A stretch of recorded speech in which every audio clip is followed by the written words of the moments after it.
I think we're Hello. live. We are Hello, live. everyone. Hey, everyone. Apologies for the delay. There was a few people in the chat. Yeah, we just had some audio issues, so that's all worked out. But Ariel, what do you got for me today, man? Well, I got a joke to begin with. We didn't have a thumbnail ready, so I thought we're gonna get rid of gaming tech, so, so people would tune in to see what's going on with gaming tech. So hopefully he comes back. I think the 16th, he said, right? So is that Yes. next week? Yeah, I think he's just taking a small hiatus. He just needs a bit of a break. Got some family stuff going on, so he's just having some time off, which well deserved because he was pushing a lot of content. So it's good to see he's having a bit of a rest. I think it's good. Nice. And how about you, man? What are your plans? You've been busy. You were telling me you've been offline for some time too. Yeah, so I'm actually in the process of kind of trying to rebuild my YouTube channel. So I've invested into some more equipment and some other stuff for those people who have caught my previous videos where Marcus flew down to Sydney. Marcus is coming down to my place again in about 2-3 weeks. So he's flying down and we're going to do a whole bunch of other videos, and I'm going to try and kind of keep that going. So investing a little bit into the channel to create more content more consistently. I think I need to kind of be a little bit more clear about my channel and what it does, because, for example, the previous videos I did with Marcus were, around TVs and gaming and comparing some TVs, and I think I got some of the hardcore TV enthusiasts come over to my channel and check it out, and they were quite hard on me for not doing scientifically accurate tests and things like that. And I just think there are a lot of people like yourself, like Marcus, like Classy, like KG, like FOMO that do it well, do it better than I can do it. And I leave that kind of stuff to them. And I just want to do more casual, fun stuff, which is why my channel's called In Layman's Terms, which essentially means simplified. So I just want to try and figure out a way to express to people when I make content, it's more simple, a bit more entertaining rather than hardcore, if that makes sense. But how about you, man? The beauty of YouTube is that you can do whatever you want, really. Yeah, like absolutely. People will tune in to see what is your take or your perspective, your opinion. Yeah, and yeah. it matters. Your opinion matters. It doesn't matter if you come with some numbers or some testing, or you just give your opinion. Yeah. I try to stay away from presenting myself as an expert, because I am not. And you certainly look like it, man. yeah, but I don't. You see, a lot of people ask me, get a colorimeter so you can, offer a more, more precise information. And I'm like, I don't think it's not that I don't need it. I don't think it will make any difference. Like if I tell you, oh, it is like 50 nits or 53 nits or whatever, there is always going to be someone who comes and tells you that your colorimeter is not expensive enough. Yeah. It happens to even digital trends. Like he was measuring the Hisense UX, and when he mentions the model of the colorimeter he was using, some people say, "Oh, that's not good enough." So you need like a $10,000 or something even crazier.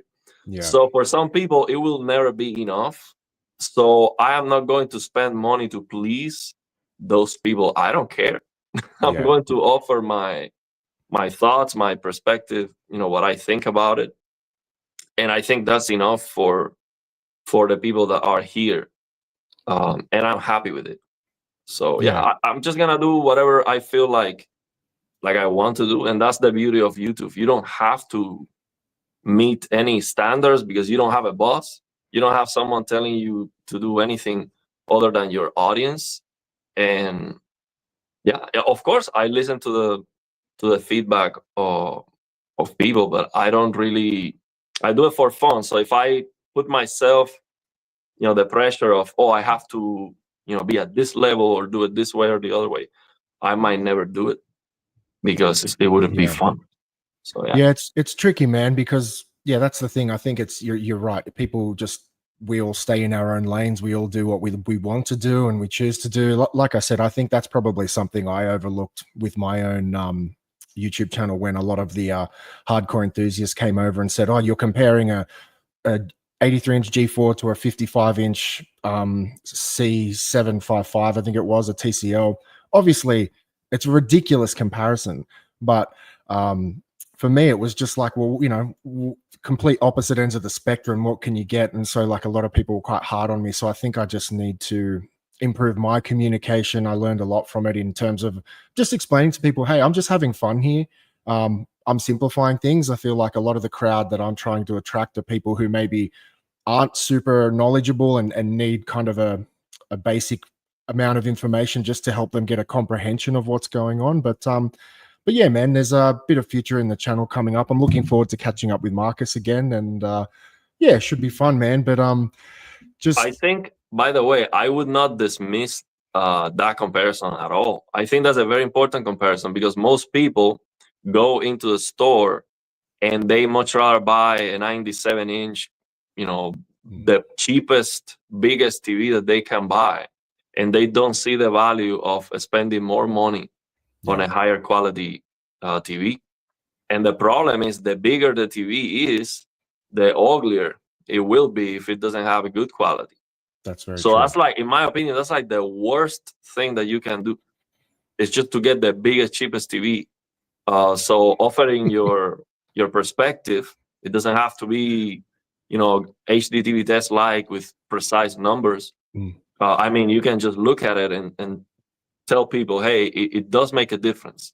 And it is worth to spend more money on a higher quality TV. So I think it is very important. I wouldn't, I wouldn't recommend you to spend any, do any investment for equipment or nothing like that, because I don't think it matters that much, honestly.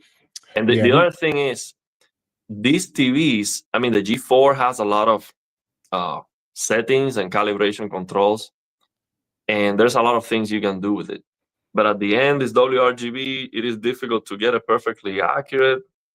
It has some issues. It will always have some issues. So the thing is, all these TVs, you cannot get them perfect anyway.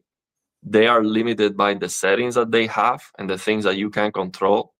For example, when you put a colorimeter in the middle of the screen, let's say that you do have settings to make it perfectly accurate. Let's say you have all the granularity to make it perfect. That's in the middle of the screen. As soon as you move to another place, it's not going to be the same, because the uniformity of the panel is not perfect. So what I'm saying is that perfection doesn't exist right now. So yeah, I don't think it is. Like, for example, my S90C is crushing blacks. I'd have no settings to fix that. Okay, so it doesn't matter if I have a very expensive colorimeter. I asked Classy, and he recommended me to adjust the EOTF tracking settings that I have on the service menu, and I've tried that. I cannot fix the near black crushing. So then it doesn't matter. Like, it doesn't matter how good my equipment is. I cannot fix that. Now, what I can do is I can fix the games. So then it doesn't matter if my TV is crushing blacks. I just raise the visibility on the games with reshape, and that's it. So I don't need expensive equipment to get what I'm looking for. I can just get a good experience, and I'm happy with it. Yeah, so that kind of leads me on to one of the videos. So as I said, you caught the videos Marcus and I did together a few months ago. So one of the actual video ideas I came up with was, I'm going to get Marcus to basically reset one of my OLEDs and reset one of my LCD TVs, and I'm going to get him to do a basic eyeball calibration. So it's essentially, the video is a list of settings you should be looking at to kind of make your TV as accurate as possible without any tools or equipment. You know what I mean? Like simple things, like even just setting the color temperature to warm and a few other things to avoid too much motion smoothing or the soap opera effects. So simple things like that, because I think, again, my channel is designed simplifying things and not going too technical. At least in my country, there are no calibrators. I think there is like maybe 5 in the country, and they cost an exorbitant amount of money, and no one gets them. So for me, it's like I would like to create a bit of content with Marcus. I said, hey, let's do this. We're going to reset my OLED. We're going to reset my big old 100-inch TV, and we're going to try and calibrate it by eye and just give people an idea of the settings they should be looking at. Hopefully that doesn't upset a few people, because, you know, like opinions are in oversupply. So there are a lot of people that are going to have a lot of things to say about it. But yeah, I'm just going to do my own thing, man, have some fun and try to make some good content. So I think the future should be fun. Absolutely. So yeah, let's read some of the comments. Yesterday Yeah. I did a live stream with a developer. It was very interesting.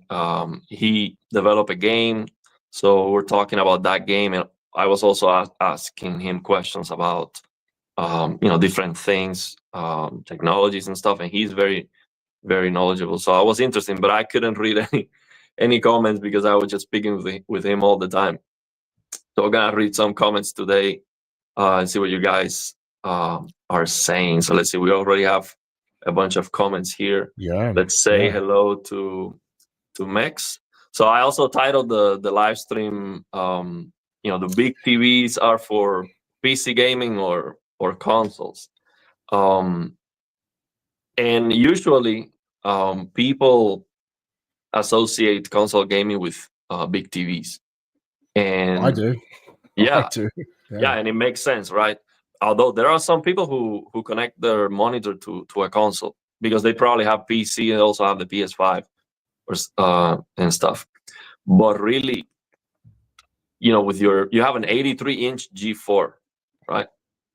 I actually have, I don't want to sound like I'm flexing, but I actually have 2 83-inch C1s. I have an 83-inch G4. I have a 77-inch G1 and a 100-inch LCD TV. And more, like that's an 86, but that's just a cheapy TV. Wow, so that year with a C1, you got 2 C1 and a G1. Wow. Yeah, 2 C1s and a G1. It was actually when I built my new house. So it was kind of like brand new house. We just I just went into the shop and bought a ton of TVs. And that was actually the year when I bought my 85-inch Samsung Neo QLED, the 8K TV.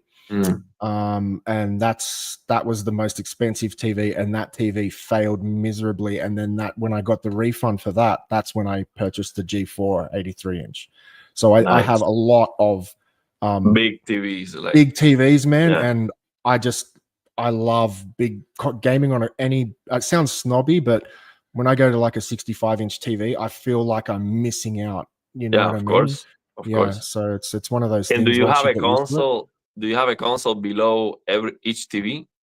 PS5 and Xbox Series X on every. Yeah, it is definitely more convenient or cost effective to have a console for every TV. But I think at least you should definitely get one PC, especially for your G4, which is the best you have, or maybe even one of the C1s or the G1. Well, that's why I'm on this stream today. I actually want to get to that. I want to pick your brain about a newbie's guide coming to PC, because as we discussed offline, I was actually a PC player first. So in my teens, I used to go to LAN parties, 48-hour LAN parties. I don't know if people do them anymore, but and then as I got older, I just got sick of fixing it, antiviruses, software updates, constantly having to upgrade my hardware. Where the console is, I just turn it on. There's no viruses, there's no issues, it's up to date. No, and I have those issues sometimes with a PC. Like I was having right now some crashes, and I'm trying to figure out what it is. I think it's the program I use for overclocking and blocking the frame rate. Yeah, do you want to go into that? We were discussing that offline. So you got this new monitor that allows a higher refresh rate. And since then, your graphics card has been pushed a bit further, and you're just experiencing crashes now. Yes. I mean, I've got more than 10 blue screens in the last 2 days. Wow. But hard crashes. So I'm not sure what's going on, because I didn't change the drivers. I didn't do anything. So yeah, I just updated Windows There was an update pending, so I did that. Hopefully, I don't get more crashes. But every time I change the resolution of the game or do something, it has to change from full screen to borderless or something like that, I get a blue screen.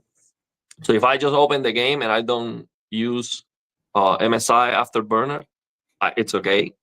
But yeah, Oh, so it's something when is you're overclocking your GPU. That's no, why. it's not the overclocking, because if I do the overclocking but then close the program and just open the game, I have no issue. I think it's a problem with the MSI. So I also reinstalled the MSI and I'm still getting issues. So I don't know Interesting. what's going on, but definitely it might be that the higher frame rate is more unstable for some reason, and I'm getting those issues because I was not. I don't remember ever getting a blue screen on my PC. Like 2 years, I never had an issue with it. Is And that now with across every game or one particular game? no, every game. Like, Okay. it doesn't matter which game it is. So it is like my GPU is screaming with this monitor.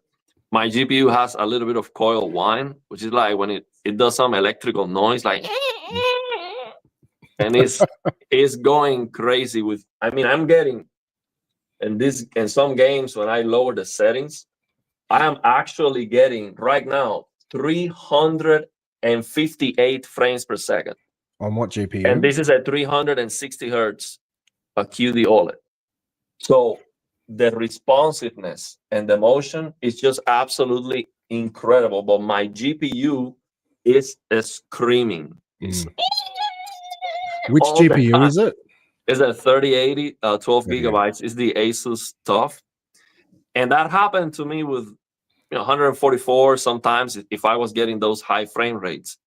But yeah, this is something else. Like I am pushing my PC to the limit right now, and Wow. it's awesome. Like man, it is so amazing. Even when the screen size is so small. I mean, it is a huge difference from my 65-inch TV, which I use very close, going down to 27. But the responsiveness is so great. I mean, it's a different experience. The HDR impact and the brightness is not the same, but it feels so crazy responsive and clear that it's just amazing. I really, really like it. For some specific games, that's just the way to go for me. Just quickly, while just before in between, I'll just jump on this question. So, from what I understand, I'm just kind of reading in the background. PSN is back online now, but it was offline for 24 hours. So, do you have any thoughts on that, or I'm just it happens, man. Xbox Live goes offline pretty regularly. Oh, I don't even know what that is. Was that the There what was is an that? The outage console? just recently for PlayStation Network. It was offline, but it seems to be back online now. Oh yeah, I don't know about that. I don't. Yeah, you're into the PC gaming world, man. So it's a different thing there. So, well, just going off the back of what you're saying there. So, that display supports, what was it, 360? Did you say 360 hertz? Yeah. So, in line with our topic today, are big OLED TVs better for console or PC? The thing is, if I had your PC, plugging that into my G4, I would be restricted to 144 hertz, 144 FPS. Yeah. And so it's just interesting because obviously you're saying, getting that plus 300 FPS is extremely smooth. It's like you would feel a significant downgrade going to a bigger OLED TV, which kind of defeats that purpose, right? But I don't see it as a downgrade. It's a different experience. So I'm still going to use my 65-inch TV, and I might actually use the TV more than the monitor, especially because I cannot get 360 frames on all the games. But if I could, if all my games run at 360 frames locked, it would be difficult for me to decide I'm going to play on the TV because the experience is so incredibly, fast and smooth that it's just amazing. But nothing is. There's always a compromise. The no compromise experience doesn't exist. Of course, it would be better to have a TV that's 500, 1,000 hertz and play with 1,000 FPS. Absolutely. But what I think is very important to understand is that no matter what you are using, a console, a PC, a TV, a monitor, you have to learn to appreciate what your setup can do well. and enjoy that. Because I think a lot of people are always feeling the feel of missing out. So you have a big TV, oh, it's only 144. If you have a monitor, oh, it's a small. If you have a CRT, oh yeah, it's amazing, but it's so small, the resolution is low. If you have a console, oh, I cannot, do this or that. If I have a PC, oh, I have to be messing around with issues and then restarting and reinstalling. Like everything has its pros and cons. So you have to learn to appreciate whatever you are using, really. Of course. Just on this comment, so your G4 is better than any, I think it means QD OLED I had, S95B, S90D, service menu upgraded, and now G4 is an easy win for LG. It's a perfect screen for me. What do you think about that? Because I know you're big on your QD OLEDs. The G4 is very bright. G4 is an awesome TV. So and just jumping in there with the brightness, even Marcus was blown away due to the size, because I don't think many reviewers get their hands on the bigger sizes. Even the 83-inch in particular, he was like, holy crap. Like, because everything is so much bigger, there's just even more brightness than a 55. I mean, that's going to light up the room. It's bright, man. It bright. So that's one thing that people don't understand when I say I recommend the dark room to use the HDR and to use these TVs. They think that they're going to be in a dark room and they cannot see anything. The TV is lighting up the entire room because it's very bright with HDR and it's very big. So it doesn't feel uncomfortable. It's not the same to be in a dark room with a small monitor than to be in a dark room with a big TV. Because the TV is lighting up the whole thing. And it's just the immersion with a PC monitor that I'm sitting at now. Like, my field of view is here. With a TV, it's like my field of view is still here, but the display is all the way out here. It just creates this immersion where you're actually using your periphery to kind of see things. It's completely different. It is a different experience, definitely. But what I was going to say, right now, there is a big reason for you. I would highly recommend you to get into PC gaming, specifically because you have that 83-inch G4.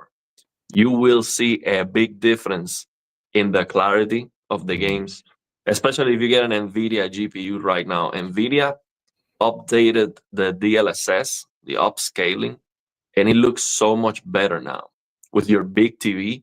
I mean, I was suffering a lot, and people sometimes tell me, of course, the games look blurry for you. You're playing on a 65-inch TV. Most PC gamers are used to play with a small screen, so those defects are not as bothersome. And I understand, but I was like, yeah, but some games look good and some games look very blurry.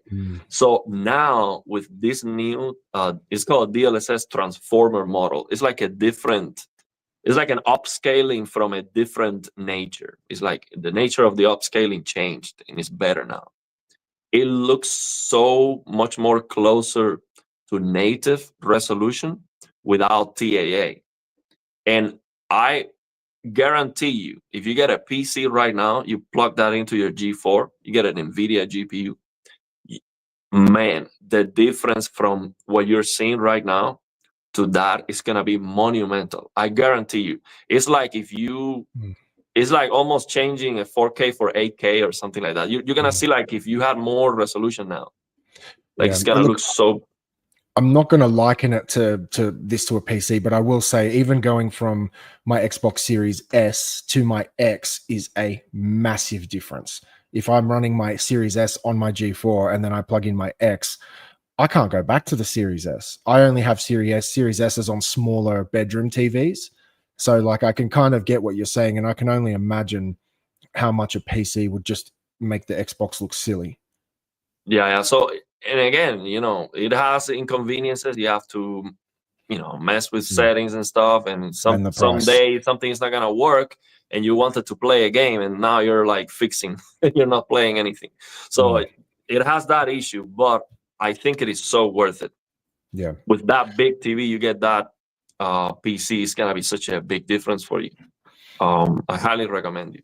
Yeah, and we'll get to that. I want to pick your brain about coming back to PC. So I thought I'll just quickly jump on a few questions. So, done Mansion says, I'm not recommending LG TVs anymore. It's got audio issues. Black level is gray. Black screen on PS5. VRR broken. Flickering screen. New firmware updates. LG says it's normal. I got shocked. LG doesn't care. Before you jump in, Ariel, I will say, I think VRR flickering isn't just an LG thing. I think it's just a common issue with VRR itself, from my understanding. When I'm playing some games and say the screen's idling, like I'm waiting to join in a lobby, I will notice a little bit of VRR flickering. But from what I understand, that's just an OLED VRR issue. Do you have any thoughts on that? I think VRR flickering is not a problem at all. It only happens when the performance is unstable, like, a loading screen or something where the frame rate is going up and down. Yes, you will see that flickering. Some people say that in some LCDs it's not noticeable. Now there are some of the newest OLED monitors that are coming with a solution for VRR flickering where you don't see it. So it's like a feature that they have. It has its pros and cons. So yeah, there is a solution. So if there is a solution, there was a problem. But for me, it has never been a problem because me either. If the performance is good, I don't see it. And if the loading screen is flickering, is annoying, but I don't have to be looking at it. I'm just wait until the game. Once the game starts, it goes away. So I initially, when I forgot my first OLED, I actually thought that was a problem. But then when I read into it, apparently it's just a thing with OLEDs and VRR. But another question for you, man. My name is Jeff. Says, I'm going back to mini LED myself. I can't stand the ABL of my C4 compared to my Samsung QN90B. That could do 800 nits full screen. And there are no bright OLEDs at 48 and below, which I need for my desk. Thoughts? Yeah, I mean, if you like the full screen power, which is great, LCDs can do that a lot better. Now, the thing is, contrast is the most important thing. Contrast with the OLED is almost perfect. So, but you might enjoy more the brightness. So go for it. There's no way I would ever choose go with even 10,000 nits over an OLED. No way. Because we had Classy recently in one of the streams, and he showed us like HDR is like code values, like the information of HDR is code values. I was on that stream. Yeah, you were there. So most of the information is at the beginning, from like 0 to the beginning. Let's say 0 to 100 or even 1,000, but beyond there is a lot less. It's the way we perceive brightness.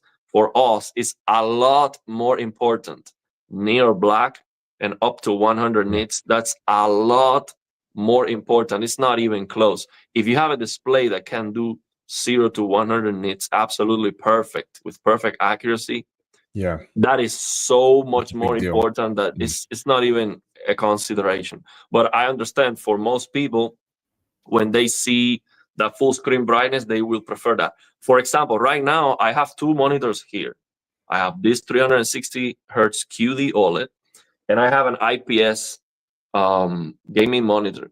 The IPS gaming monitor can do 500 nits full screen. If I put them side by side and I record a video on camera, this IPS monitor is going to appear like, oh, it's so much better. It might look even, it might look superior, but it's not even close. Like they are not even on the same realm when it comes to picture quality. So it's not even a consideration for me. Yes, LCD is a lot brighter, but it is not natively a great technology. And mini LED is trying to, is a technology to have dimming zones and try to fix the technology that natively is not great. The contrast of LCD is not great. So they keep working on it because it's very profitable. LCD makes them a lot of money. LCD kill plasma. It will probably kill OLED. It will prevail. LCD technology will prevail because it's so cheap and it makes them a lot of money.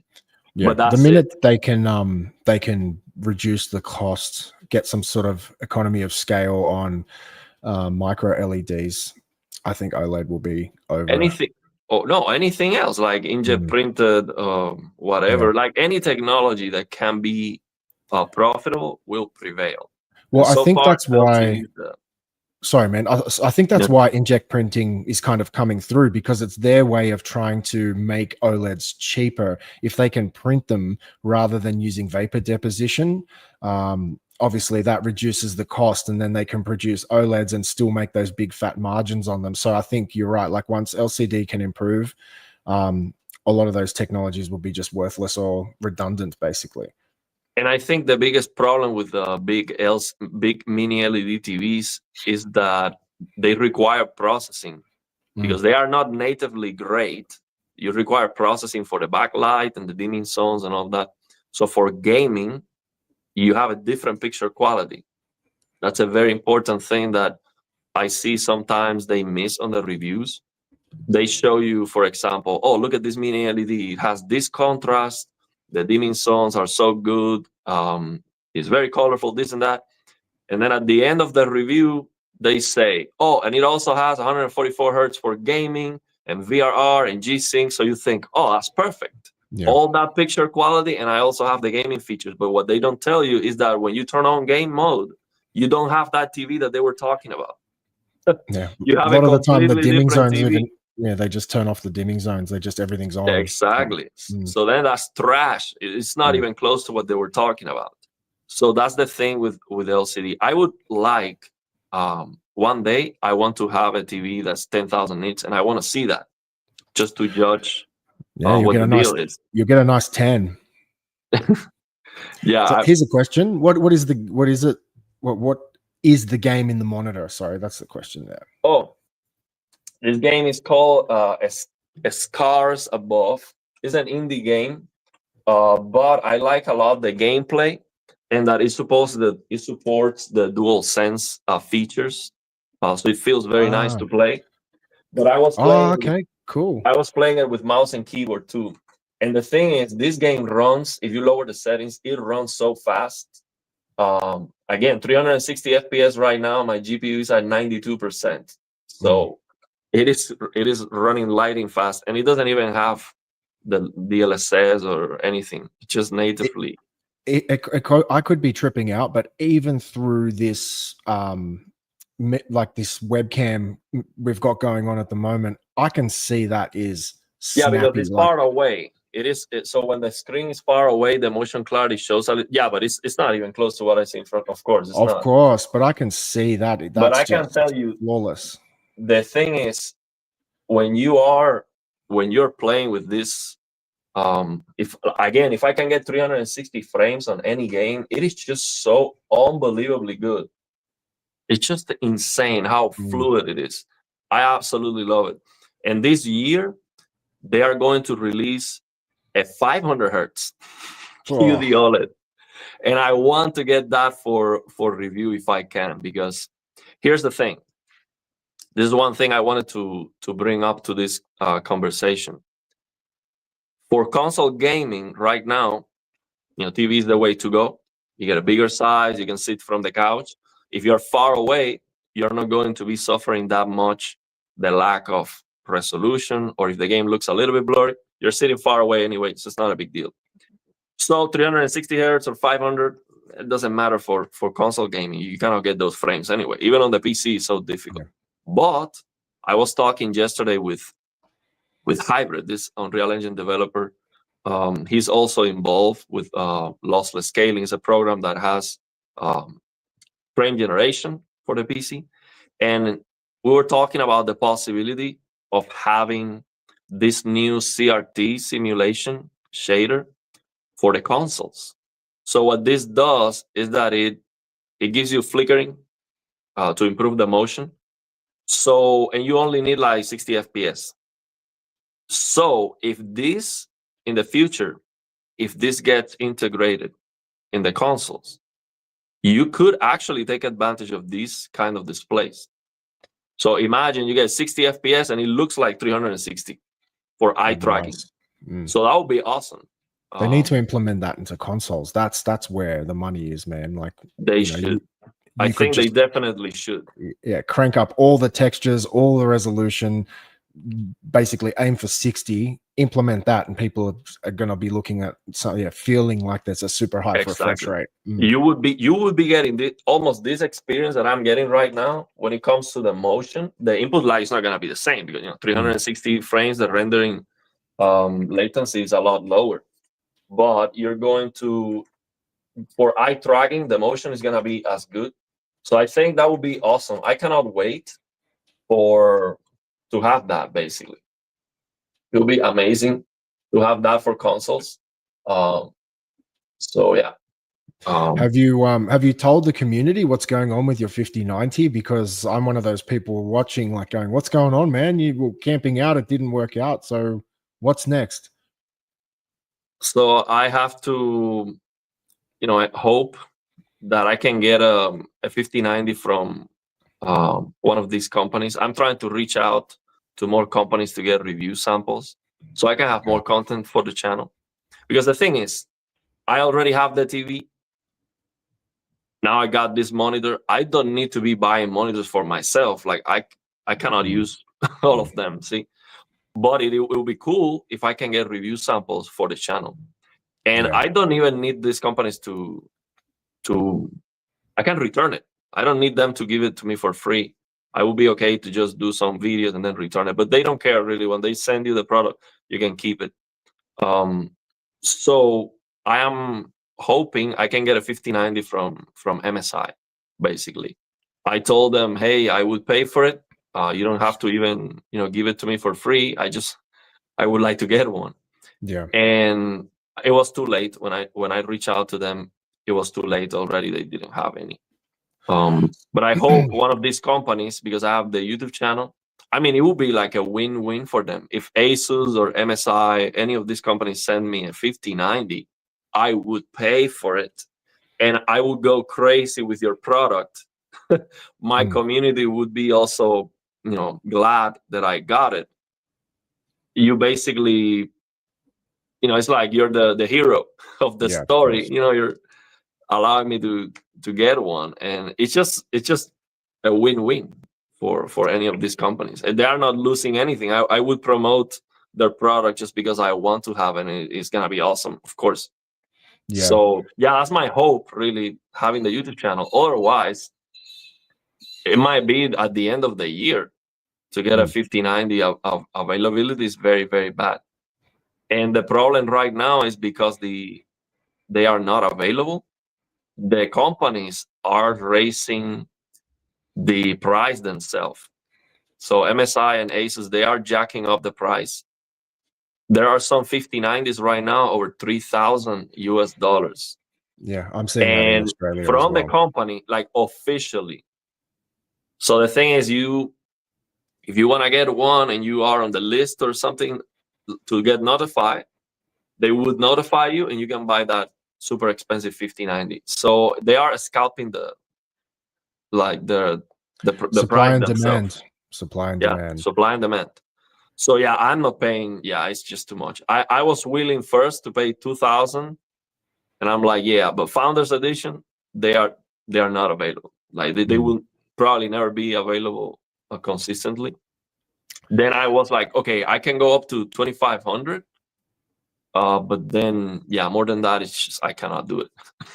Yeah, that leads me to a question. So some of the stuff we were discussing on offline was, I'm all in console right now, and I was thinking, maybe it is time to get a PC and start trying some of this stuff. So, my thought is with the 5090, for example, I think I sent you some links. I was looking at a PC bundle that came with a 50. Was it 5080? I think it was, and Marcus was saying that's a really good buy. You should buy that.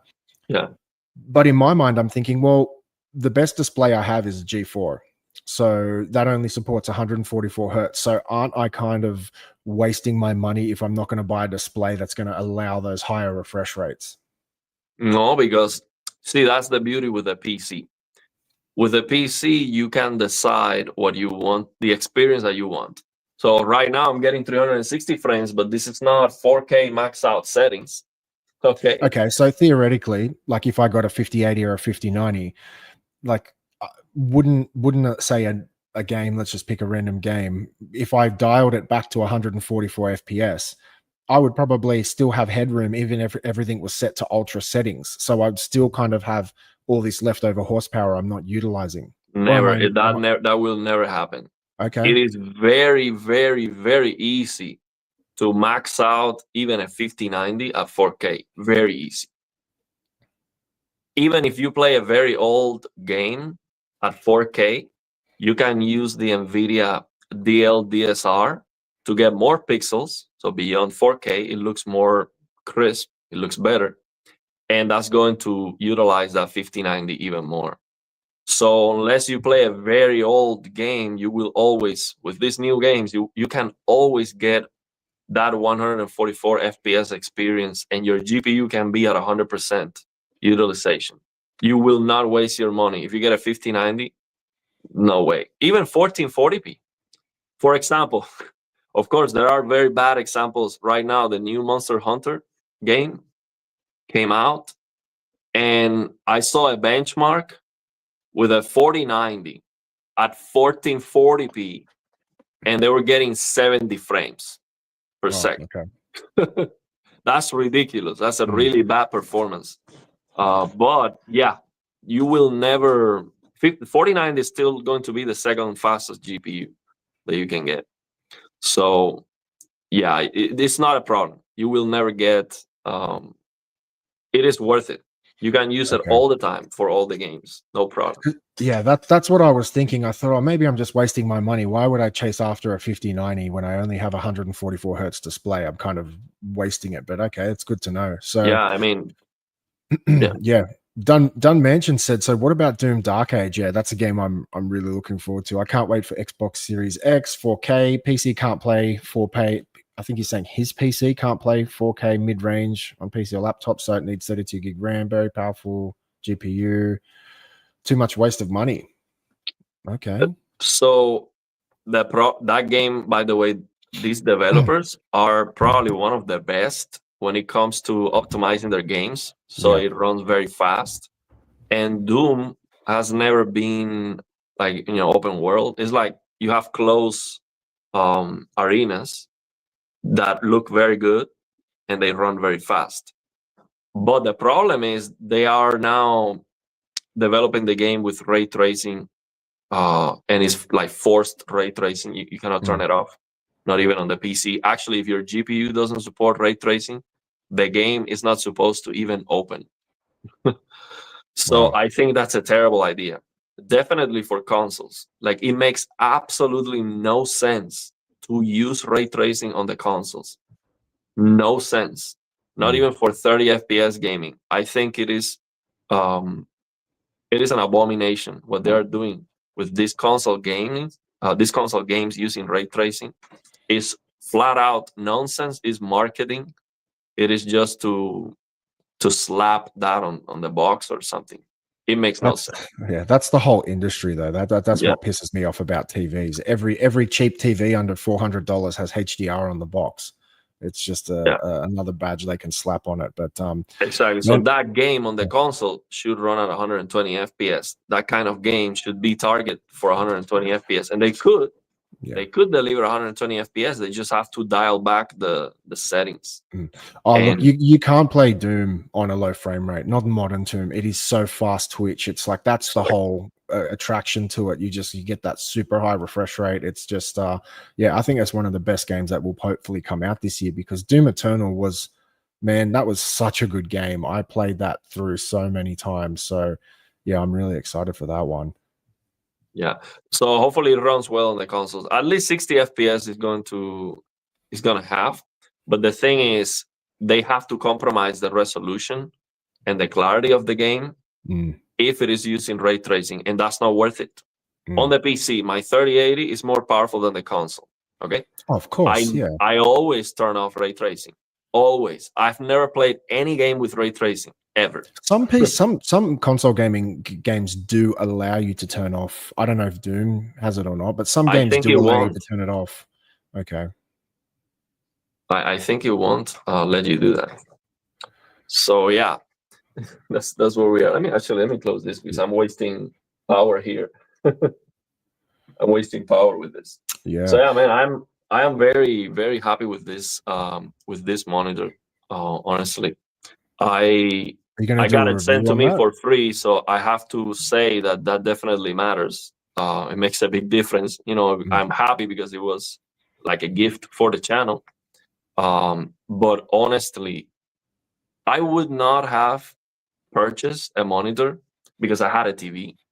So I always said I would like to get a review sample because a monitor is not something I would think is worth spending money on when I already have a big TV. I think a big TV is better, and I still think it's a better experience because of the immersion, the HDR, and all of that. But now that I tested this monitor, I would actually consider buying it. Like if I didn't have it, if I knew how good this was, I think I would actually buy it, especially after getting the 5090, because this is something different. Yes, TV, big, HDR, immersion, that's an sure. awesome experience, but this is different. It is awesome in a different way that I knew, but I was not expecting.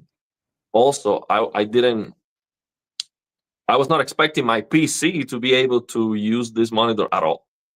Like I thought, there's no way I can get 360 frames on any game. It's not Mm, gonna happen. So yeah, it's insane.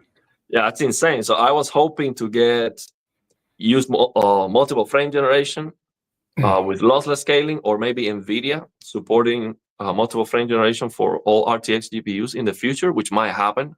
Uh, and I was hoping to be able to use the CRT simulation in the future.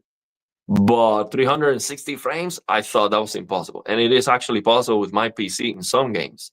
And it's such an awesome experience. I'm so happy with this monitor, man. It's really, really good. So let me read this super chat here from Oh, sorry. George.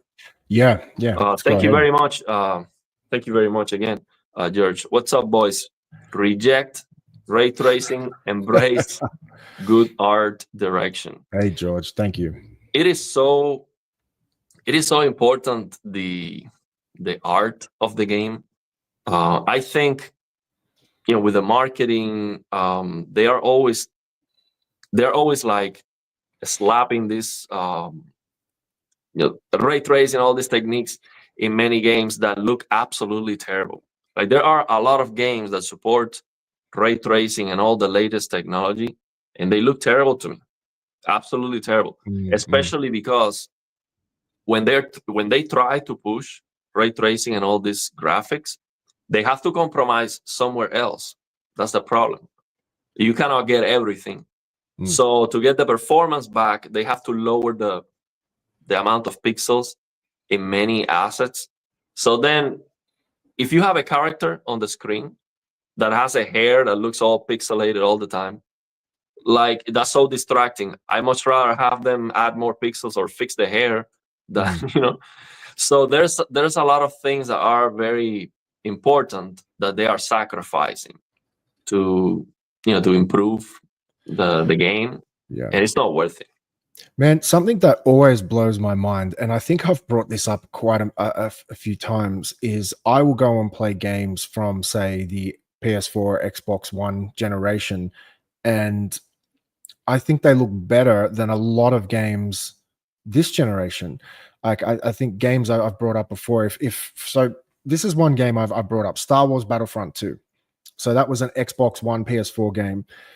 For me, when I played it originally, it looked good, but now I have a modern day OLED, and I go and play, say, Star Wars Battlefront 2, and I highly recommend anyone on PC or console, more so console, just to see the difference. But if you look at what's that new Star Wars Outlaws, I played that. I didn't mind that game, but it looks like, yeah, Yeah, it looks terrible. it's It's a potato. garbage. Yeah, Eh, yeah, and I didn't actually mind the game, but then I go and play a last gen game, Star Wars Battlefront 2, on my Series X, and that game looks a million times yeah. better. And how are they developing games that are like one generation older, running at 60 FPS, and they look so much better? That game absolutely blew my mind. Like I went back and played just recently, like The Last of Us Part 1 and 2 on my PS5, and I know that's a remaster and all that, but man, like that was one of the best games I've probably ever played in my life. But I guess what I'm saying is like these older games are coming through that are making the modern games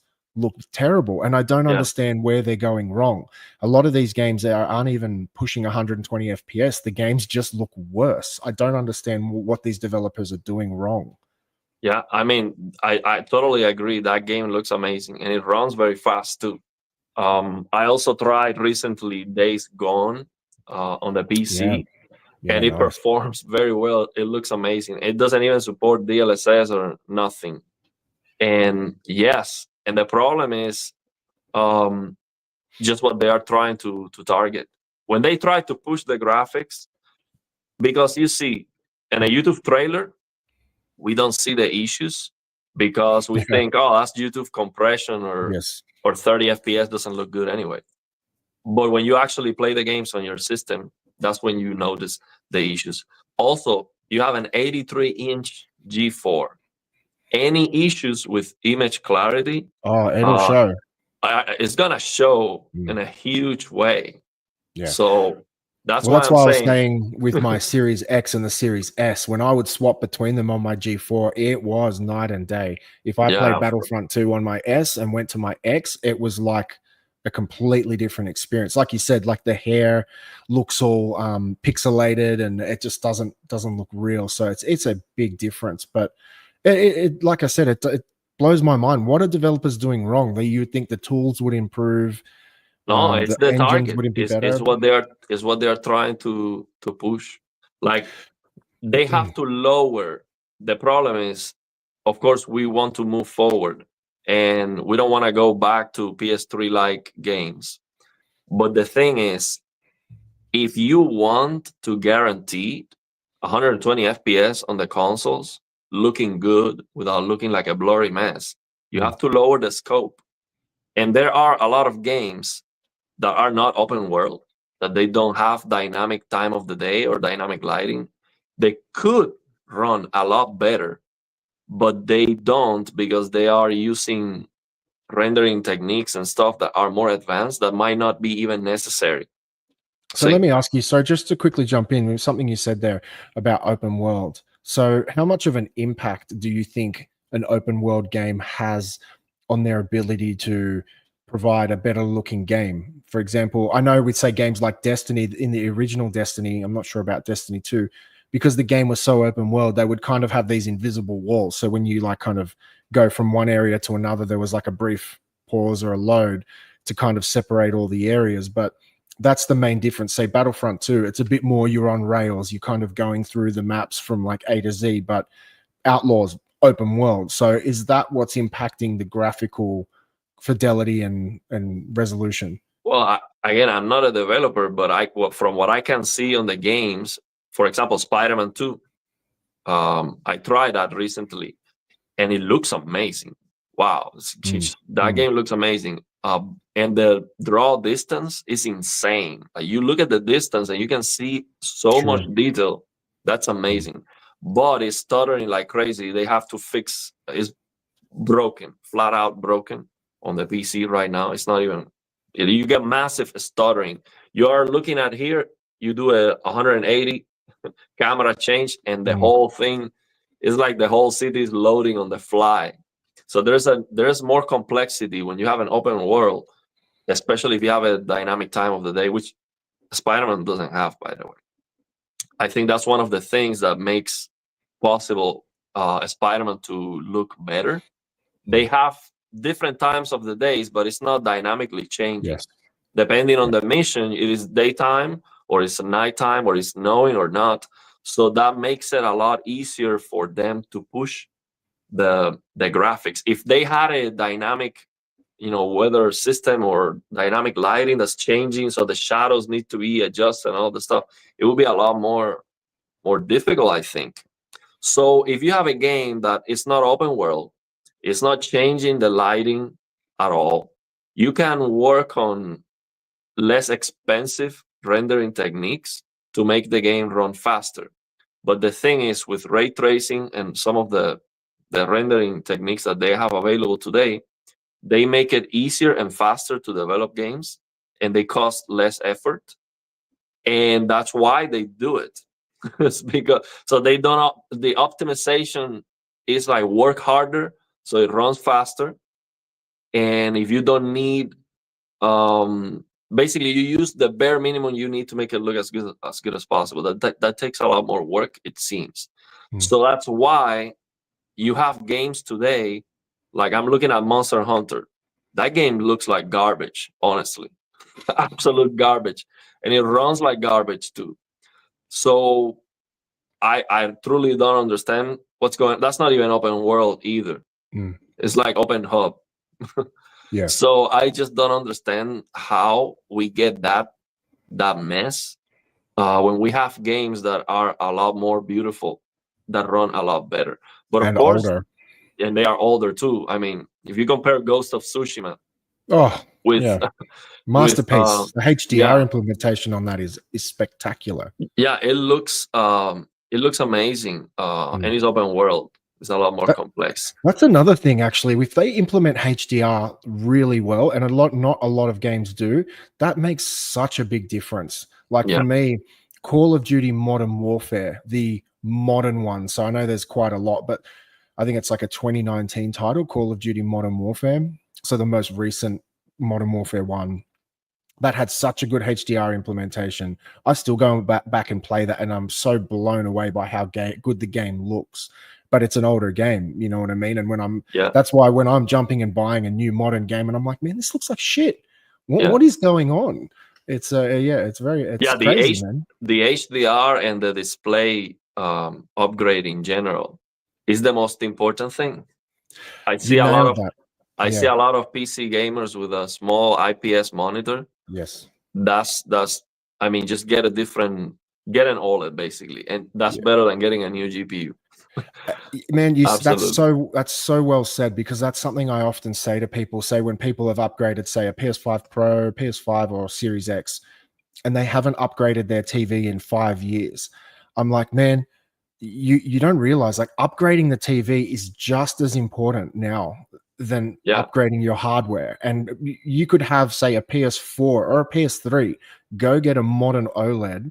Say you've gamed on that thing with an LCD the whole time you've had it. You go buy an OLED, that's a free graphical upgrade just by perception. You know what I yeah. mean? I have a friend that built an entire gaming PC, and I asked him, "And which monitor are you going to use or TV?" And he told me, "I'm not sure. I will use what I have right now."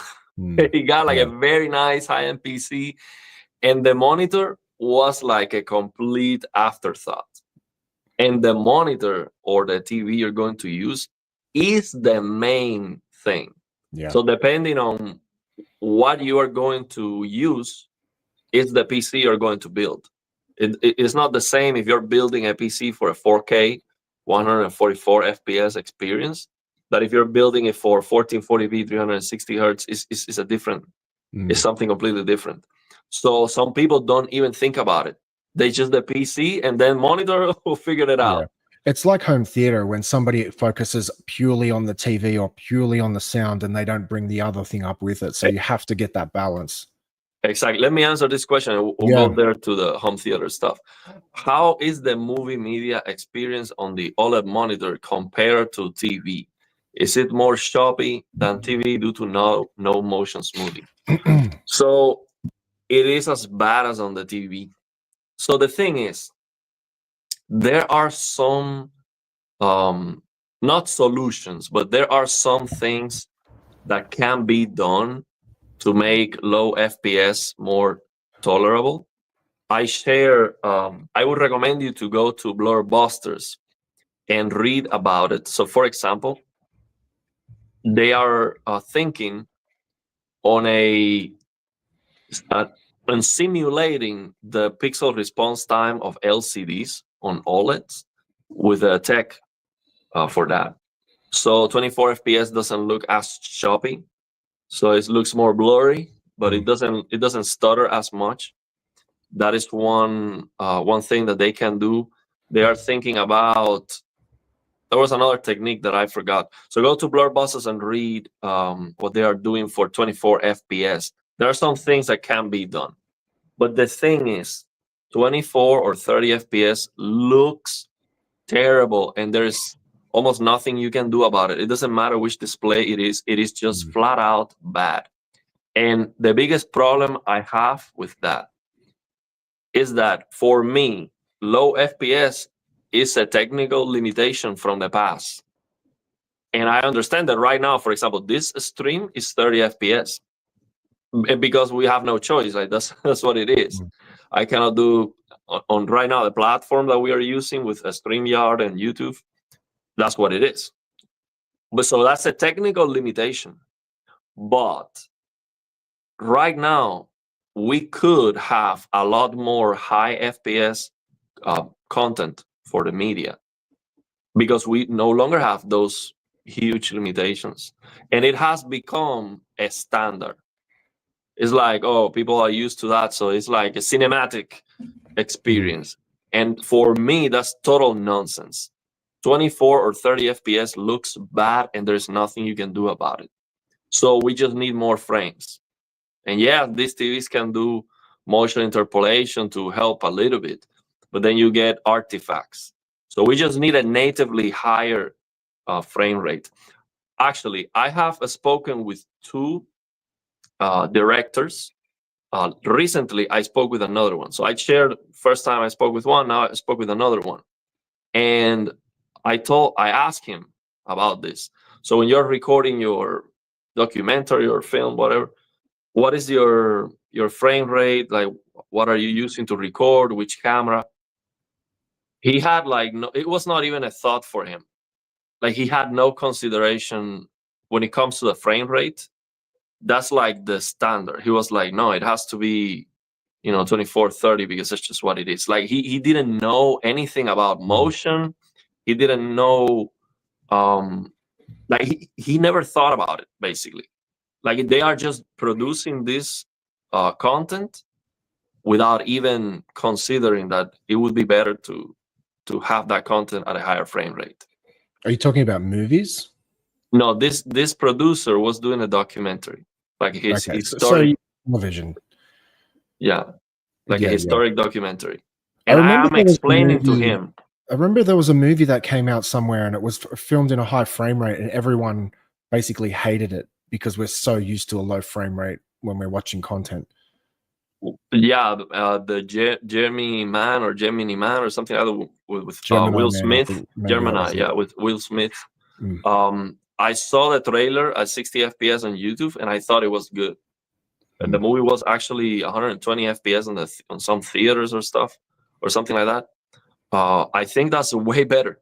Way better. Yeah. Like the thing is, I don't really care too much about what people would think about it because it is objectively better. There's no argument. The thing is, if the actors look fake because the frame rate is high, the actors just need to practice how to record themselves with that higher frame rate to look more convincing. It might take some adjustment. Okay. But it's better. It's objectively better. It's not an opinion. That has no discussion. A higher frame rate is better. I'm sorry. It's some people say, no, you're wrong because the movie is a form of art and the art can be low. I understand that. I do understand that, but I don't agree with it, but I understand the argument. There is a game that is coming out from Xbox, actually, the latest Xbox conference. There was a game that they announced that has cutscenes at 24 frames per second or lower than that. Yeah. It looks horrendously bad. So that was an artistic decision. That was just a bad decision. It just looks terrible. Now, maybe they did it so they can increase the pixels for the cutscenes. Because, of course, if you're running at 15 frames per second, you can get a higher pixel density. So the screen, it might look sharper and better, but come on, man. 14 frames per second, something very low, it's just unwatchable. Yeah. So they keep doing this. They keep doing that. It's just terrible.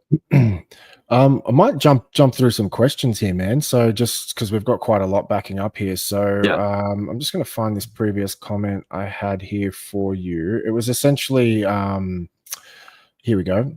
OLEDs look like they're stuttering when they're watching movies. And I think that's also to do with the instant response time of OLEDs versus a 24, 30 FPS Yeah. thing. So on my OLEDs, a lot of people don't like it, but I implement just a touch of motion smoothing. I like it a little bit, and yeah, but a lot of people. I think it's mandatory to Mm. use some of it, because otherwise it's a mess. You have to add some more frames to that. Mm. It's a mess. Like plasmas look significantly less worse. I would not say good or better. Mm. As they going. So, but it's still not great. Plasmas natively look better for low FPS, but it's still not great. Interesting. The guy that just said "What's up," Dayu. Okay, I'm not sure how to pronounce that. He's got a Quantum Break image there. It's actually interesting because that was a game I intend to play again. It was an Xbox One launch title or very close to it, if I'm not mistaken. So very interesting that just popped up, because I'm actually planning to go back and play that again. I Did you never ever play played it? that one. It's from Okay. Remedy, the creators of Yeah. Control. Yeah, I thought the idea and the principle was so well thought out, but I don't think the game was executed very well. But I still want to go back and play Yeah, that I again. heard good things about it. I never played it, so I might try it one day too. Yeah, yeah. I'm just going through some questions here. So, oh, sorry. Oh yeah, Let I me. highlighted this one. Yeah, a Sure. Spider-Man, the original Spider-Man and Miles Morales. When it comes to how well they run and the performance and how good they look, I think they are among the best. Mm. Ratchet and Clank too. It had some issues at launch on the PC version. Like the thing is, on the PC, it's very frequent that we get issues, Yeah. but yeah, and when they get fixed, then they look very good. Here is a really good common question I see a lot. So, Ariel, after how many years should we upgrade our TVs? And I have something to say on that, but you go ahead, man. I mean, if we get the TV that I think we could get, never. Like you could just buy one TV and never have to buy anything else again. I think we could easily get at least a 240 hertz QD OLED that is 400 nits full screen and over 2000 nits peak brightness on a 10% window, and without one connect box, without a matte finish, like glossy, and without issues with the bandwidth or dropouts or nothing like that. So if you get that TV, you don't need anything else. Then Yeah. you can get in the future get a 1000 hertz monitor, um, and that's it. You don't need anything else ever. But they are not going to give you Yeah. that. That's the There's thing, always man. gonna be an issue, so you have Look, to. the issue with the technology game, when it comes to anything with technology, whether it's a TV, a console, or an electric car, whatever it may be, the reason why these things depreciate and lose so much value is because there's always something better around the corner. And it's with TVs, in my opinion, once you get a good TV, sometimes you can look. I generally say 5 years. You shouldn't even if you buy, say, a high end OLED, like you bought, even I'm talking a C series OLED. Doesn't even have to be a G series from LG. As I said, I have two 83-inch C1s. There is no need for me to upgrade those TVs. And they're coming up on, they were 2021, so they're 4 years old now.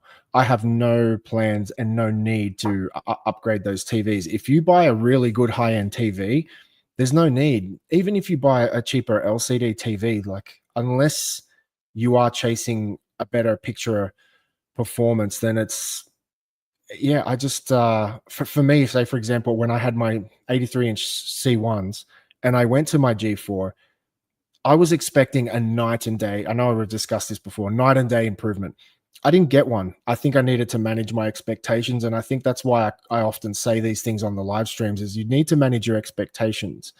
I don't think going from even, say, a G4 now to a G5, you're going to get that explosive night and day differences. You are going to get improvements, but yeah, I'm, maybe you disagree, and I'm happy to, open to hear what you have to say, but I just don't think, I've got a 77-inch G1, and from my G1 to my G4, yeah, it's brighter.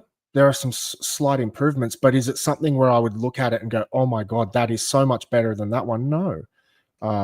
So upgrading your TV, it's a very subjective thing. Do you own an OLED? If you do, I would drive, like Marcus still has that, or had an LG C10 up until just recently. He gave it away, but that thing still had life in it, and it was still a good performing TV. So unless you're chasing the best of the best every year and you've got the money to burn, I just don't think it's a thing. You know what I mean? But what do you think? Yeah, I think you should try a different technology. If you have, if you don't have an OLED, get an OLED. If you have a WRGB, try QD OLED. If you have a QD OLED, try mini LED. So you see a difference. But if you keep getting the same technology, it's just about the same. You're not gonna see a big difference.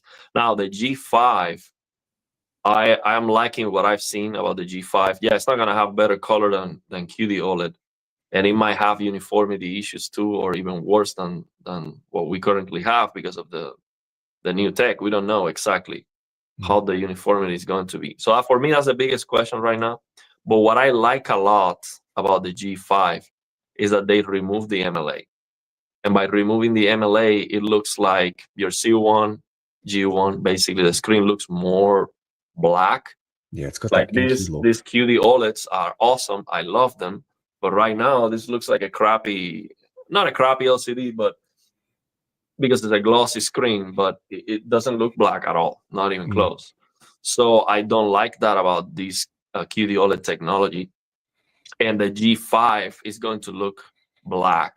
The screen is going to look black, even under some lighting conditions. And it's going to be bright. It's going to be very bright. And 165 hertz, that's nice. And it is definitely noticeable for PC gaming. 165 hertz is nice. It's not perfect. You still have motion blur that is very noticeable, but it's better. So it is a sweet spot. I think the G5 is definitely worth trying. At least wait for the reviews, see how is the uniformity going to be like, and if it has any issues that we are not aware of. But that would be worth waiting until it drops in price. I never recommend anyone, just buy at release, because these TVs are they always drop in price, like half the price after less than a year sometimes. Yeah.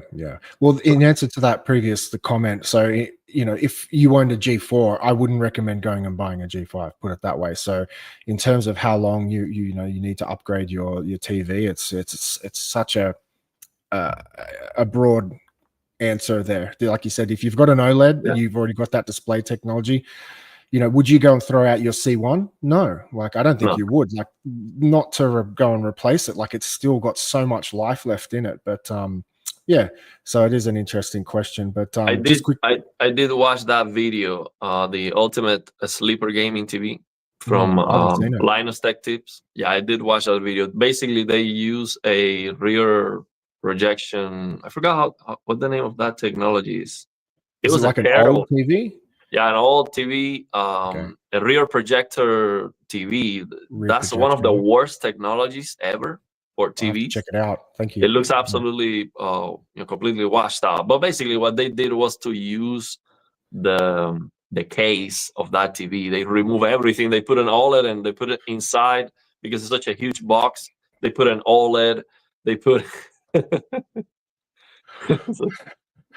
We just got a comment for those who are listening from Gaming Tech. Thank you, Gaming Tech, for the $2 super chat. I'm a little bit light on the $2, man. Could have been a bit more, but he just said he's unsubscribed because of the thumbnail. Thank you, Marcus. It was a joke, of course. I was thinking on a thumbnail, and I'm like, let's get rid of Marcus. let's eliminate him.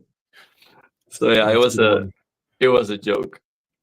So yeah, we love you, Marcus. Hopefully you can get back. The 16th, is that next week? I think we are. Next week we can hopefully have Marcus back. Yeah, and when Marcus is down at my place, we'll hopefully do a live stream together. So if you can join us too, Ariel, that'd be cool. That'll be cool.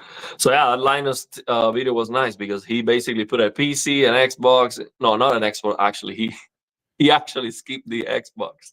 He said we have all the major gaming devices inside this, And then he joked that Xbox is not like even important. He didn't even include an Xbox Ooh, inside. ouch, Like, ouch. that's exactly what he said. Ouch, for Phil Spencer. But yeah, it There was you a go. cool video. But yeah, it's not.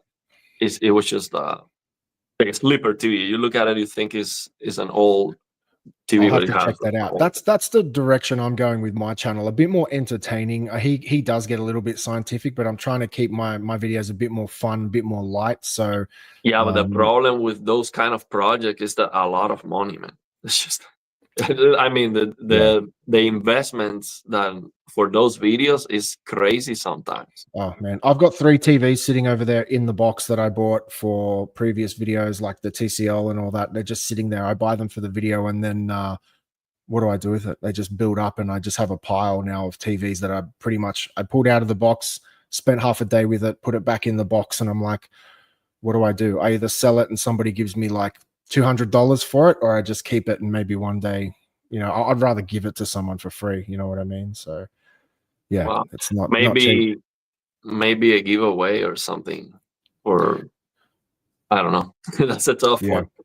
yeah, yeah. So Here's one yeah, for you. So OG Gambler Rider, movies on 48/60 FPS look fake. Car chases look fake, slow. Everything is clearly seen as acting, while the choppiness of 24 FPS is awful. It conveys the acting and development of scene, immersion in plot.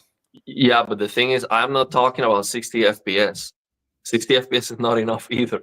I want a Mm, higher frame rate. So most of the TVs we have today are 120 at least.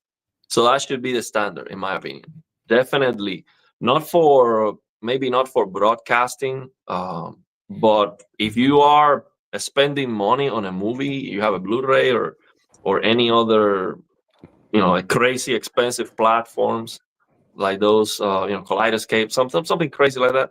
That's very ridiculously expensive. You could definitely have 120 FPS movies.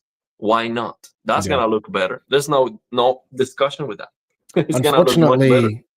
Unfortunately, they cater to the crowd. Like we are the exception. We are that 2% at the top that care about that stuff. And yeah, most people don't know. Oh, it looks different. I hate it. People don't like change, which is unfortunately the problem. And that's where most of the market is. It's a bit disappointing. But Yeah. So here's a good one for you. I told the director when I spoke with him. I told him, if you make your documentary that probably nobody knows about and most people don't care. If you make your documentary 120 FPS, you only because of that you will get a lot of attraction. It's that simple. Make it Oh yeah. 120 FPS, you will be probably one of the only documentaries that has that level of fidelity, and a lot of people will buy your product. People who don't even care what you're doing. It's Mm. that simple. We have So a Yeah, we have a comment here from Steve. So Steve says he purchased a G4 and I love it. I have no desire to upgrade, but then I'm also not gaming anywhere near 120 FPS because I think the cost of high-end GPUs has murdered casual PC gaming for me. And that is essentially a good question or a comment, because a reason why I wanted to jump on this stream with you was, yeah, it's for me maybe getting back into PC gaming. The price of me getting a 5090 with a PC. So I'm starting from scratch. I don't have, an old PC that I can upgrade the GPU. It's like, man, the cost of that PC will pretty much cost close to what I paid for the actual TV. I feel like PC gaming, like obviously it is superior without any question, but the price of entry is insanely high.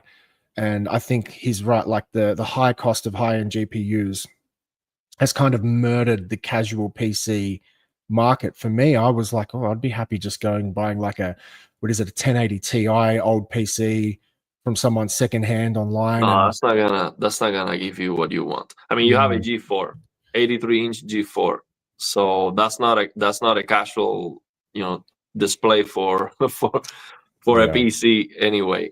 So I think it is worth it for what you have. I think it is definitely worth it. If you like to play games once in a while, even you will appreciate that. The difference is gonna be huge. Let me tell mm, you, it's just gonna be so big, especially because you can see all the defects on that huge yeah, that's 83 inch. true. Definitely do it. Steve also goes on to comment, the G4 was a life purchase for me. I'm expecting 5 to 7 years of use out of it before I'll even consider an upgrade. And that's actually probably one of the most sensible comments I've seen. Like, from a technology point of view, yeah, I'd love to upgrade every year and go G5, 6, 7, 8, 9. But is it economical? Does it make sense financially? No. And will that G4 be able to perform and be able to give you what you expect for the next 10 years until it fails? I would say absolutely. Yeah. You have basically bought at the very top of the market. What a lot of people are doing is they're going into a retailer and buying that sub $500 TV and expecting it to last 10 years. And hey, it might, but you're going to have 10 years of garbage image quality. So yeah, that's why OLED is just so good. You buy it, it'll last. I mean, I want to upgrade when they offer new things like 3D. If they come back with a 3D technology, like glassless 3D. So if they have, of course, I want a TV that's a lot brighter. It has to be so much more brighter for me to be worth considering. It has to be, of course, perfect blacks, very fast, very high refresh rate. So on my next TV has to be, the bare minimum 240 hertz, bare minimum. I want a lot higher than that, actually. So I want 3D. I want some flickering technologies to improve motion. I want the TV to have better motion interpolation, even for gaming. So imagine Samsung Game Motion Plus working up to 120, or up to 240, or even beyond that. So it has to have new things. It needs to be a new technology to, like, if it is inkjet printed, or this new ultraviolet thing, or a new micro LED, or I was going to whatever. say, I think, I don't want to correct what you're saying, but I feel like maybe instead of rather just like a new technology, it has to be a better technology, not just different. Better, yeah, for sure. Yeah, because from what I can see, those like JOLEDs and those inkjet printed OLEDs, they don't have very good brightness. Like they're not there yet. You know what I mean? So they have to come out, be cheaper, be better, and just be a generally. Yeah, it has to be brighter. Yeah, it has to be brighter. It also maybe bigger too. Maybe my next TV, I want 77. Maybe just increase the size too. So I was going to ask you. So what's the largest TV you have right now? 65. Why is that? Why haven't you gone to an 83? Is it just like trying to save money? Because they are very expensive. Yeah, they're not cheap. I know. It's a lot of money. I mean, I got these 65-inch TVs for $1,000. That's crazy good. Yeah, that's mad. I bought 2 of them. That's why I got an S90C for $1,000 and the S90D for $1,200, brand new. Yeah. So I was very lucky. I got my G4 83-inch basically when it first came out for pretty much less than they are going for now. So when it first came out, I can't even remember how I got the deal, but I got this really good deal where it was basically, I think it was about 40% off. So I got a really, really good deal at the time. So, but yeah, they're not cheap. The funny thing is, I was actually, and I even feel stupid saying this, considering getting the 97-inch at one point, and then I kind of did the math, and I was like, I could get 4 83-inch G4s for the price of a single 97-inch, and I was like, I'd rather just get 4 and go 1, 2, 3, 4, and get some sort of combiner to basically make one big picture across all 4. Yeah, you can do that with a PC. You can do the NVIDIA surround. Yeah, and you can do that with a 5090. But the bezels are gonna be very ugly. What I was thinking is, next time if I get another 65-inch TV, I want to try that one in the middle, and then the other 2 65-inch on the sides, to do a 3 65-inch TV setup. And then I have the black, I have the joints of the TVs in my peripheral view, because I already tried 2 65-inch, but then the vessel was in the middle, and the vessel is so small, which is still distracting. Great, but it was distracting. So but let it was me ask so you, awesome. I think that would be incredible. What do you do with your older TVs? Because now I'm running into the problem. As I said, I've got 2 83-inch C1s, and there's nothing wrong with them. They're still good. But if I was to upgrade to another 83-inch OLED, let's just say I wanted to, one of those OLEDs have to go, but they're not in a position where they're not in a situation where they're broken, there's anything wrong with it. And if I go to sell it, I'll get basically nothing for what it's worth. Yeah, one of my that's the problem. C1s have less than 400 hours on it. So which means I've basically barely used it. So it's like, what do you do with your TVs when you want to get I would more? give it away, a Yeah. gift for someone. That's the best thing you can do, because Yeah. I much rather have a nice gift than to get nothing for what I paid for. Yeah, I think that's worth more. for sure. Yeah. Yeah, let's read some of the comments, man. We've been Yeah. talking about here, not Yeah.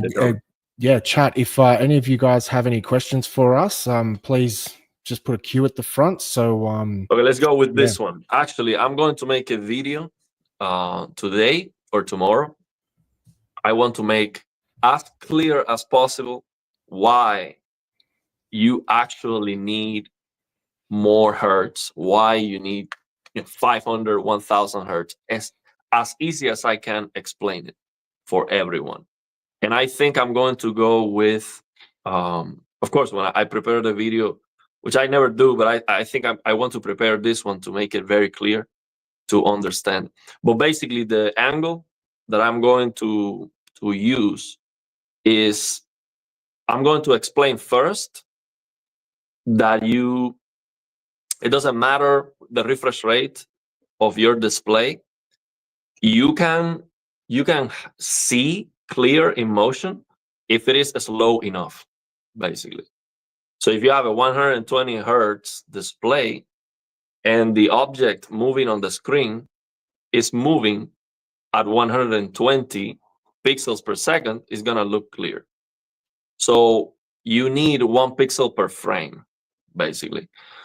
So if you have a 60 hertz and the object is moving at 60 pixels per second, it's going to look clear. Now we need more hertz so things can move faster on screen, or you can move the camera faster on the game and it still looks clear. That's why we need more. So the question is, well, how much do you need? And what you have to ask yourself is, well, how well you want things to look when you move faster at a certain speed. So the first thing you have to understand is how fast is 120 pixels per second, for example. And all you have to do is you have to count how many pixels you have on your screen, like horizontally, how many pixels you have. On a 4K screen, you have almost 4,000 pixels. So if you're moving at 120 pixels per second, that's very slow. Very, very slow on screen. I have a question for you. So when I first got my OLEDs back in 2021 and I went from playing 60 FPS to 120 FPS with my console, now I'm so used to it. Whenever a game isn't natively in 120 FPS and it's in 60, it's like I feel horrible. So let me explain. So when you get, so basically, I never thought I would see such a big difference, right? But it's only 60, 120.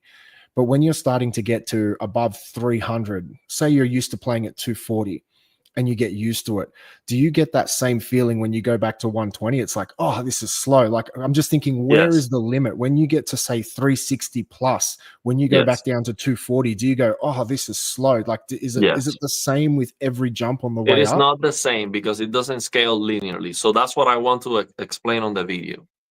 What you should expect. So it's very simple.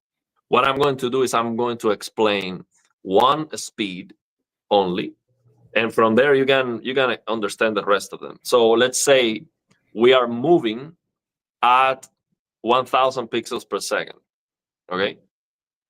And you have 4000 pixels left to right. This is approximately, okay? 4K is 3840 pixels, but let's say we're moving at 1000 pixels per second just to simplify the explanation. So if you have 4000 pixels and you're moving at 1000 pixels per second, how long are you going to take to go from left to right? So how long will you take? You have 4000 pixels on your screen, you're moving at 1000 pixels per second. How long would it take to go from left to right? So 4,000 pixels and you're moving at 1,000 pixels per second. Well, 4 seconds, right? 4 seconds, yeah. 4 seconds. So when you look at that, it's not very fast. So imagine if you have something moving on the screen, it takes 4 seconds to go from left to right as 1, 2, 3, 4. Okay, that's not very fast. Well, if you want that to look clear, you need 1,000 hertz. Wow. Yeah. So what you want to understand is what it means to be clear. To be clear is to have 1 pixel of motion blur only, which is a blur that you cannot see at a normal viewing distance. But it's still some motion blur. You have 1 pixel of motion blur, but at a normal viewing distance, it's going to look perfect. So if you have 500 hertz, now you're going to see 2 pixels of motion blur. So what I want to show is there's a chart that shows you the UFO test, how it looks when you have 1 pixel of motion blur, 2 pixels, 3 pixels, 4 pixels, 5 pixels of motion blur. So you see the picture. So you will understand the speed. You already did. You understand what it means to move at that speed. And then I will show you the picture of how it looks when it has 1 pixel, 2 pixels, 3 pixels of motion blur. And then what I'm gonna explain is, okay, well, if you have 120 hertz, you will get 8 pixels of motion blur. And that's how bad it looks. So here's the picture. This is how bad it will look when you are moving that slow on the screen. So you understand that 120 FPS is not enough. It's actually very bad. It looks like this. So imagine when you're playing your games and you're doing this a lot faster than 4 seconds to go from left to right. You definitely need more hertz. Yeah. So then if you get 144 hertz, you have 7 pixels of motion blur. And that looks a little bit better, but it's still a mess. Then you get 165. Now you have 6 pixels of motion blur, and that looks a little bit better. Then you jump to 200, you have 5 pixels of motion blur. Then you move to 240, you have 4 pixels of motion blur, and now that starts looking a little bit more decent. Then you jump to 360, you have 3 pixels of motion blur. Then 480, you have 2 pixels of motion blur, which is already almost clear. So the only defect that you will see on the UFO test is that the alien eyes look a little bit blurry, but everything else is going to be very detailed, very distinguished. And then you get 960 hertz or close to 1,000, and then it's gonna look almost perfect, like 1 pixel. Is that a of motion video blur. you're working on at the moment? Yeah. So, Okay. but I want to explain it because I have explained that before, but I want to make it as easy as and clear and fast as possible for everyone to understand. Yeah, I but think it's the very visual simple. representations help a lot. Yeah, I want to show a visual representation. So first, you have to understand the speed. You already did. And then you just need to see a picture of how good that's going to look depending on your hertz. And it's going to be that simple. So if you wonder, will I be able to notice the difference if I go from 240 to 360? Yes, look at here. This is the difference. This is a picture how it looks with 360. This is how it looks with 240. It's a big difference. Yeah. So then you will understand that actually not even 1,000 hertz is enough. You need more than that because 4 seconds to go from left to right is very slow on a 4K screen. You need more than that. Yeah, I'm looking forward to that video. So when can we expect that? Yeah, I'll try to do it today or tomorrow. Okay. Cool, man. Yeah, I'm looking forward to that. We have a comment from the re-upload. He says, Layman has to try QD OLED. See, that's the only thing that I'm like, when I mentioned, should I get rid of my C183s because I've run out of spots to put TVs. So if I'm going to bring a new TV, there's 2 things holding me back. Well, one primarily is QD OLED don't make 83 inches. And the problem is with going big screen TVs, once you go big, you don't want to go backwards. It feels silly. But I was tempted this year to get, say, a 55 or a 65-inch example just for the studio here, just so I can finally have hands-on and experience it, because guys like you and Marcus just rave so much about QD OLED, and for good reason. You know, I need to see it. It just seems like such a superior technology. You know, I do walk past them in the shops and I can see, okay, it looks like really vibrant and juicy colors, but you know, that could easily just be something they've dialed up in the menu to make that's a store mode. If you Well, know you what I know what mean. I can recommend you if you're buying a PC, if you decide to go with and build a PC, get a monitor for the PC that's QD OLED, because the monitor is not going to be as bright as the TVs, but the Mm, colors are going to be QD OLED colors, and right. it's not going to be as colorful either. I compared this monitor with the S90D, and the S90D has better color saturation. Mm, The color gamut seems to be higher, but it's still QD OLED. If I compare mm. my C1 with this monitor will destroy the C1. It's not even close. Even when the 10% brightness on the C1 is higher, it's almost double as this Really? Okay. OLED. Wow. It mustn't Yeah, be very bright then. yeah, but this OLED is 250 nits full screen. My C1 Right. is like 150. Right. So for higher APL scenes, this is gonna be brighter. So you have that brightness with QD OLED colors. Big difference in comparison with the C1. So if you get a 32-inch 4K OLED for your PC, that's gonna make a lot of sense, especially if you get a high-end PC. So you can get that fluidity of PC gaming. But then if you want the immersion, you go to the G4, and in that way you try QD OLED too. So that's what I would recommend you. You don't have to go super expensive with a big QD OLED. Get that money for the PC instead, and then get the monitor. Okay.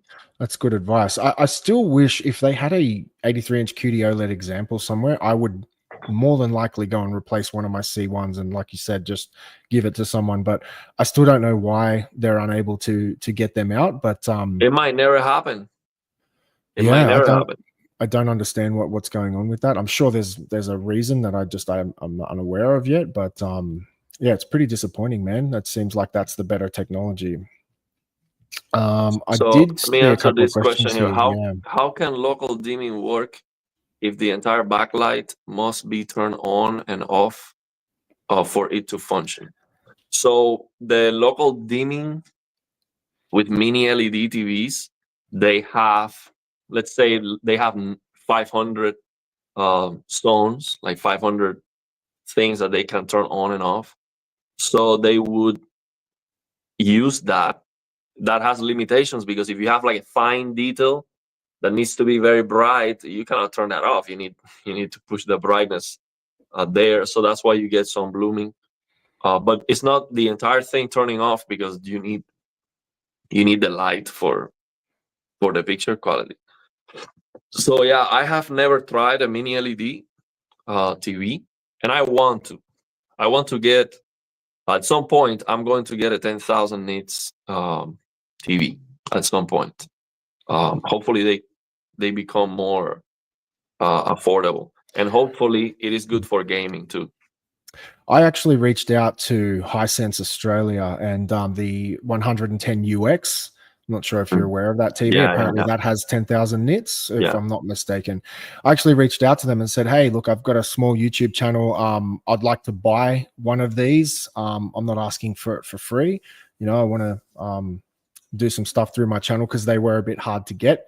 They weren't interested, basically. So I think because I was a bit negative on one of their TVs for good reason a long time ago. So I think I'm in the bad books. But yeah, so I would like to But you, definitely see. so basically, you offer them to buy it, and they I said offered they to were not buy it. Yeah. interested in you buying it. Well, it's interesting because on my channel, I have a couple of Hisense TV reviews. One of them was a 65-inch U9G. If you haven't seen that, it's an older video, but check it out. It is garbage, absolute garbage. And I trashed it, and you'll see why.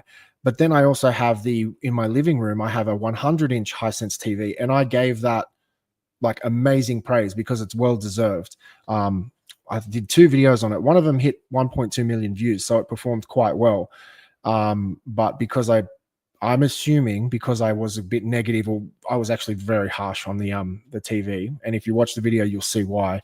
I don't think they want to deal too much with me anymore, which is a bit disappointing because I feel like that kind of teaches anyone who creates content, hey, don't be too hard, or we won't talk to you anymore. So I think when you have to critique something, you still have to pull back your Yeah, true so thoughts.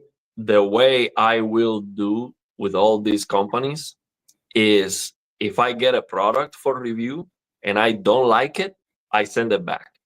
So you won't even do That's a review, just No, being I honest, would hey, not it's do a not a good review. quality product. Yeah. Yeah. So because what I don't want to do is just to bash the product. But I, sometimes I feel like you need to be honest. You need to show people, hey, even if you're considering buying this, like, it's not worth the money. You know what I yeah, but the mean? thing So is, I will be honest. So if I don't like the product, I don't even want to have it. So I would not recommend it. I would just, so if the company is sending me the product for a review and is broken, or I oh, don't like anything about it, I don't. I just send it back. I That's the purchase way I will everything. do it. All my stuff I purchase with my own money. I've never been given a single review sample. My channel's too small. I've only got three under 4,000 subscribers. So I'm nobody. I'm just a Oh, small me channel. too. But I just got this monitor for review, but that's the way I will do it with all these companies. yeah. From Google user at Plasma TV for gaming, do you recommend HDRG mode on an LG C3 for DTM? Or I guess he's saying HDG or dynamic tone mapping. So if you are on a console, it depends on the game. If the game it doesn't have great HDR, it looks kind of dark, use dynamic tone mapping. It's gonna look better. Yeah. So I would say use your eyes. But on the PC, we can always change the content to make it look great with HDIG, and HDIG will look better than dynamic tone mapping, and it will be more consistent. So a lot of people like the dynamic tone mapping because it's brighter, but it is actually not brighter. When you fix the game, HDIG will be as bright as it gets, and dynamic tone mapping will be brighter in scenes that are not supposed to be that bright. But sometimes when you have maximum brightness possible from the content, so the content is asking for as much brightness as possible, you change to dynamic tone mapping, and dynamic tone mapping is actually darker than HDIG. So HDIG looks better all the time, and it's not even close. But if you are on the console and you cannot change the game, you cannot do tone mapping on the game, then you need then you can use dynamic tone mapping. So HGIG means no tone mapping on the TV, but still we have tone mapping due to ABL, but no tone But then mapping. you're relying on the TV's quality, because if the TV doesn't have a bright enough panel, is that correct? Because if the TV, So say, it has a low brightness level, then you probably need to enable dynamic tone mapping to kind of squeeze everything out of the TV. I'm noticing on like my so C1s, if I use HGRG, a lot of the games, they're just not playable. The screen's not bright enough. so the thing is, HGIG is supposed to do what a reference monitor does, Yeah, which is accurate. follow the EOTF as accurately as possible and hard clip as close as possible to the actual peak brightness of the TV. But that happens on a 10% window or a very small window. The TV will always have ABL, tone mapping. So if you are in a bigger, like a 50% window, that's not gonna happen. So you get it different. Um, but it looks the best. It's going to look the best. Dynamic tone mapping is like trying to push more brightness all the time. Oh wait, let go back to that question. I'm gonna answer that question before. So it's not gonna look the best because with dynamic tone mapping, trying to push that brightness, sometimes it looks blown out. So you're gonna be losing some highlight details sometimes, and then near black, especially on these LG TVs, near black sometimes it's gonna be too bright. It's gonna no look washed out, but it's gonna be way too bright. But you might like that. The thing is, on the PC, if I want more brightness near black, I can change that with reshade, and I get more brightness. So HGIG is going to be more consistent. So I can tweak the game, and because it is more accurate, it's going to show me better what I am tweaking. With dynamic tone mapping, it's like the TV is doing its thing, then I'm changing the game too, so I don't have a consistency over the final result. So I need HGIG so the changes I do on the game are reflected more accurately on the TV, and it looks the best all the time. But for consoles, do whatever you like more, whatever looks best. So as we're getting to the tail end of this podcast, let's live stream. Let's try to power through some of these questions. I'll throw a few more at you. So let's get into them. Yeah. So Ariel, the test that you were making with the game High on Life, where you were moving the camera and still be able to read the sign that was on the wall, is proof enough of the capabilities of 360 hertz. Yeah, and that was actually like at 220, 240 FPS. When I get 360 FPS, it's even more clear. Yeah, I was basically on the game to prove that it looks clear, because on YouTube, I cannot show you that fluidity. I was playing a game and it had a sign with a very small text, and I'm moving constantly the camera and reading the text. So I'm moving the camera left to right fast enough, and I am able to read the text. So that proves that it looks clear. So yeah, it's great, man. It's just amazing. Yeah, you want to read that one? Yeah, hi guys. Do you know that LG has broken VRR on C2 and G2 models with their latest update at 63 to 65 FPS? There's a lot of micro stuttering. So just while you were discussing that previous comment, I did just a couple of searches online, and I can see quite a lot of people online are saying that their C2 or G2 has a weird WebOS update 23.2056 with some VRR issues. So yeah, I don't know much about it because I only own one or four. Yeah, LG I have 1 to series say or 4 that series. I've seen more than 2 or 3 comments on the channel. People, asking me to cover that. I don't have a C2 to test that, but if that many people are complaining about it, then it must be true. I wouldn't worry weird. about it too much because they'll just issue another update. Yeah, they should fix it. That's very weird.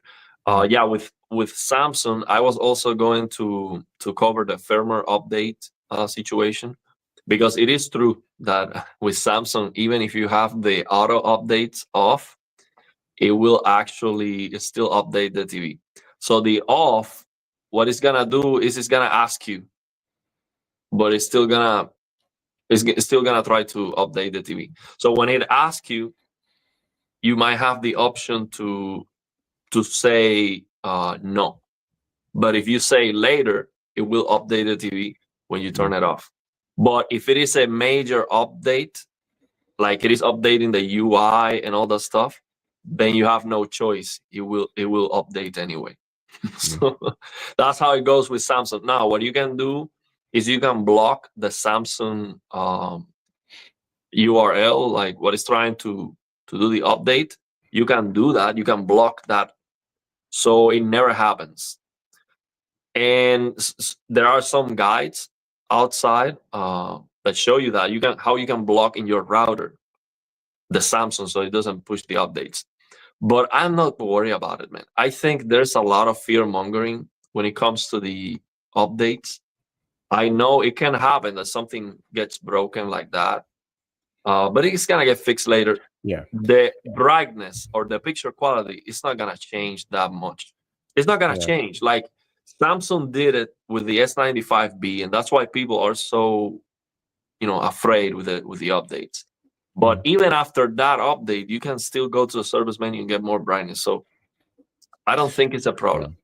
I remember with my G4, I can't remember how long ago it was, but there was an update that came through where people were saying they were getting 100 nits extra brightness. And I do remember my TV getting a bit brighter. It was kind of around the time Marcus was down here. So yeah, I wouldn't worry. LG are quite fast and reliable with their updates. So if people are kicking and screaming, I'm sure they're aware of it. I'm sure they will release a patch to resolve the issue. But a great comment here from a Double Kick.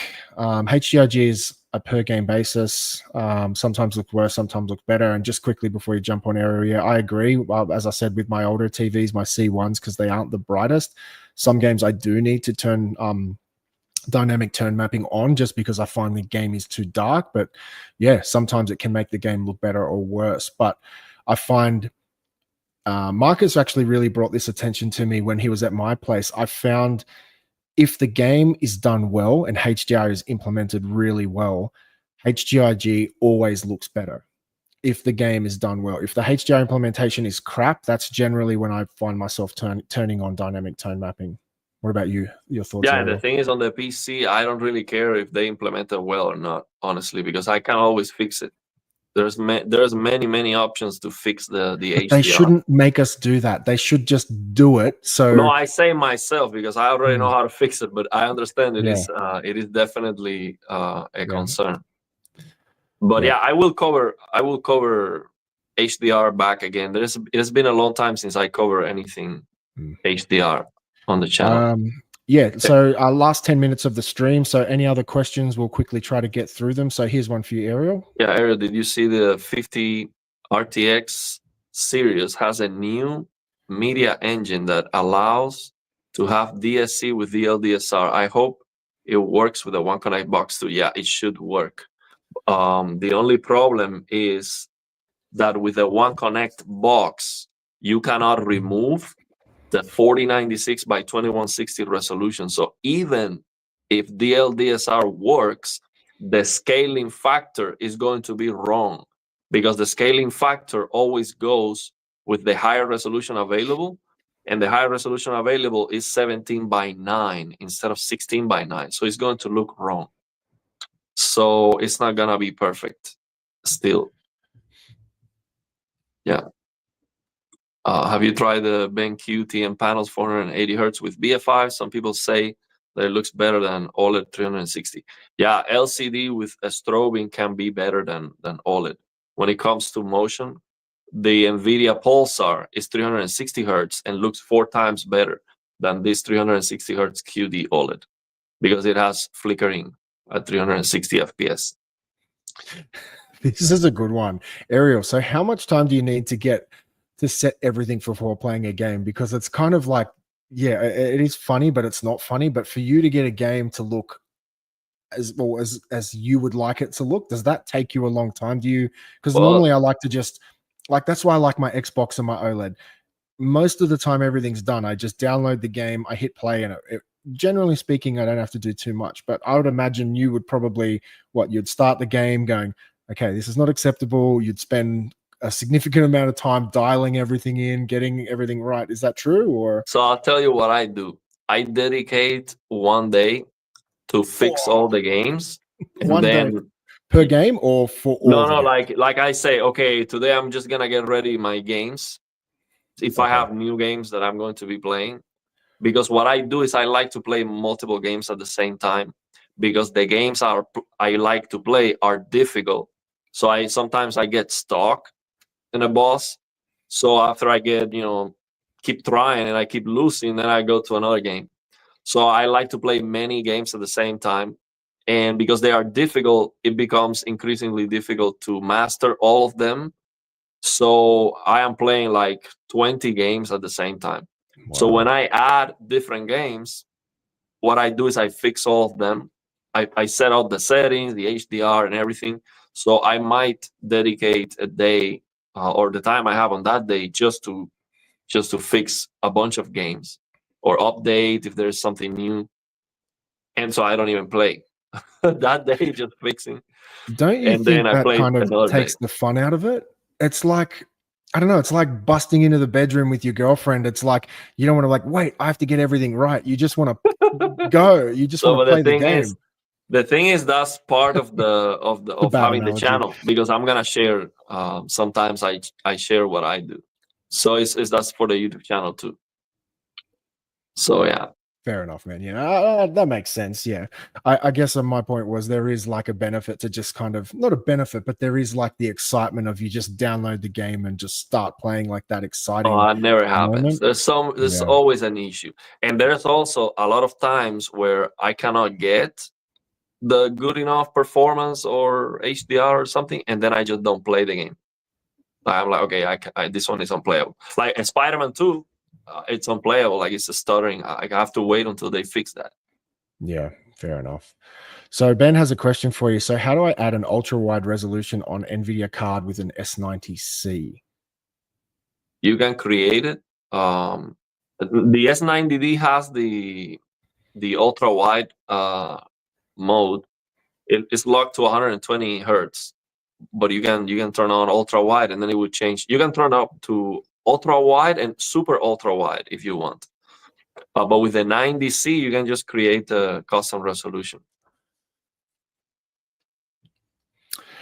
That's a good one. Ariel is a madman. I think you are certainly a madman, but I think a mad genius. So there's a lot of, I can see, like, between you and Marcus, there's a lot of deep diving you guys do. It's very impressive. Yeah, fixing HDR is part of the fun. Yeah. Yeah, I will say, yeah, when you get, say, a good looking game with a good looking display and HDR is dialed in, nothing beats that. And that's why I often say I love going back and playing like Battlefront 2, Modern Warfare, like a lot of these older games that just have HDR implemented so well. If you've got the graphics and the TV and they all come together, yeah, imagine if every game looked like that. It's just, I feel like that adds to the experience just as much as the game is. When you're playing a game and you look around and then you look up, say, at the sun in the game, and it's got that such a punchy, vibrant, realistic look. Like you sit there, and I often find myself sometimes just playing a game and like just stopping and looking around at the environment, just going, wow, like this looks so damn good. Yeah, it makes a huge difference. Yeah. Now, I do have to say, I do know easy fixes that work for everything, and I share that on the channel. So the reason why it take longer sometimes is because I'm trying something new. But I know how to get it looking good, easy, like fast. I don't take any time. But then it is the mod. So the thing with PC gaming is that you want to mod the games, almost all the games, because you always have something that you have to remove, like chromatic aberration or some post-processing garbage, or there's something you have to mod on the games. So that takes time sometimes to figure out how to do it. Yeah, of course. So the big question is, are big OLED TVs better for console or PC? That's the title of the stream. I think they really shine on the PC better because you can sit closer and not notice the defects of having a lower resolution. I mean, I'm telling you, the biggest motivation right now that I would give you to get a PC for that 83-inch OLED is the NVIDIA DLSS update. It looks so good, man. I'm telling you, you're going to be blown away. You see how good Star Wars looks? Well, so imagine the games looking like that and even better. Many games looking even better. And getting that result consistently across many games that used to look kind of blurry before. So it is going to be such a big difference, especially you are going to be able to sit closer and enjoy a more immersion because it's not going to look ugly. It's going to be so worthwhile. So I think to really fully utilize these huge TVs, it has to be a $10,000 command center. Oh, that's how it goes. Another question, like following that, which I don't have. I need, I want to have one, but that's what I think. Yeah, it's an expensive sport we play. So another leading question with that is, so on my OLED, you obviously have PC mode. So when you switch the inputs, you can go into the menu and change it to PC mode. From my understanding, it just improves the chroma, like it allows you to go to a full 444 chroma. Do you know what I'm talking about? Yes, because I'm not super knowledgeable about it, but so when I hook up a PC to my G4, do I want to enable that PC setting? Because they say don't do that for consoles, but you do that for PC gaming. Is that right? Yeah, absolutely. You do that. The Xbox is limited. You can do that on the PS5 at 60 hertz. You can have full chroma, but the Xbox is limited all the time. So that makes a difference. that I can see clearly because I use a high contrast theme on Windows, so my text is yellow against a black background. I can clearly see the difference when I change to full chroma. So even on the S90D, when I change to console mode, I see the downgrade versus the PC. But on games, it's not very noticeable, but it is there. If you know what to look for, is the difference is so it's there. a worthwhile setting. I'll just jump on a few final questions for you, Ariel. So from Trevor Murdoch. Hi guys, question. I can't decide. I want to know if the Asus PG32 UCDM is brighter or better in HDR than the LG C4 and 42 inches. Ariel, I've got no idea whether so I heard this this monitor many times. I don't remember if that's the QD OLED or WRGB, but my recommendation for monitors, it has to be QD OLED, because the WRGB OLED monitors have a matte finish, so that's a big no-go for me. So if it's QD OLED, I will get that over the C4. Yeah, it is a QD OLED. Yeah, so it's a smaller screen size, which is not better. 31. But it's 240 hertz. 240 hertz QD OLED. 240 hertz QD OLED. I think I would go with that. Now, if you ask me that versus how expensive that is, that's probably close to $1,000. I got a 65-inch QD OLED TV for $1,000. Yeah, it's not close. Get the TV. You are losing the refresh rate though. Yes, but it's worth it. I mean, the same price, you get like such a huge, bigger, much bigger screen size for the price, about the same price. So that's the problem I have with monitors. They have to be a lot more cheaper than TVs, and they are 32 not. inch is small, man. Like for me, that's small. Yeah, you'd have to sit very close. To that. But the thing is, 240 hertz is gonna be good. 240 is I think is the sweet spot. To answer your question before that, what's the point of diminishing returns where maybe a lot of people will not appreciate it higher? I think 240 is the sweet spot. At 240 hertz, you can see it's fairly good in motion. More is better, but I think that's the point where everyone is gonna say, yeah, this is so much better. And more than that, some people might say, I don't care too much about it. Yeah, you also have to balance like also size. You know, if you're getting a 32 inch at 240 hertz, or what was it, a C4 he was asking about? Yeah, C4 42. Yeah. Like, I don't know what the price. Yeah, C4 42. I would rather reduce my frame rate. What's a C4? Are they doing 120 hertz now or 144? Yeah, 144. But the thing is, the colors on the monitor are gonna be better too. Yeah, it's a QD OLED. It's a QD OLED, and I think it might have also a little bit more full screen brightness. But man, 10 extra inches, that's a lot. That's sitting at a 42-inch display. It's still an OLED, man. You're still getting that instant response time. Yeah, you're losing some refresh rate, but like at that level, I would personally, I would go for the bigger display. But yeah, it's personal preference, man. But it depends on your PC, what you can push. Yeah. But yeah, I would say go for 65 QD OLED if it's about the same price. Yeah.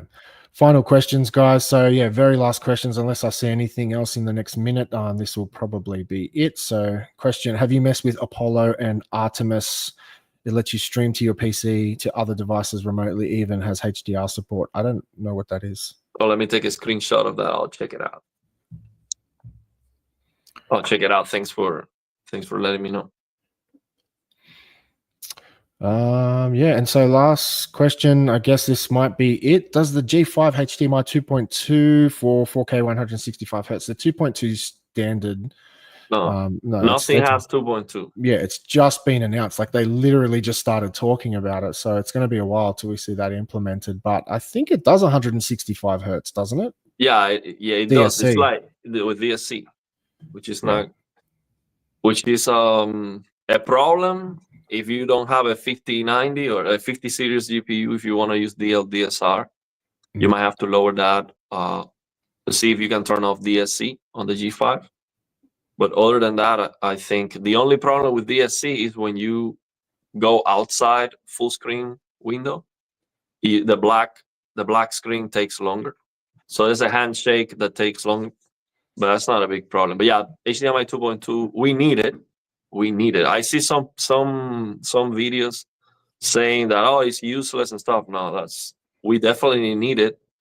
But yeah, right now nothing supports that.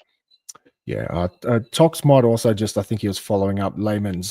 He says facts: OLEDs already have great response time. So in like response to that 32-inch monitor versus a 42, what was it, 43 C4. Yeah, OLED standard is just so good. But very last question: what are the best 3 games you have ever played? Oh, ever? For Ever? me, Yeah, man. Sekiro is my number one. What game is that? Sorry.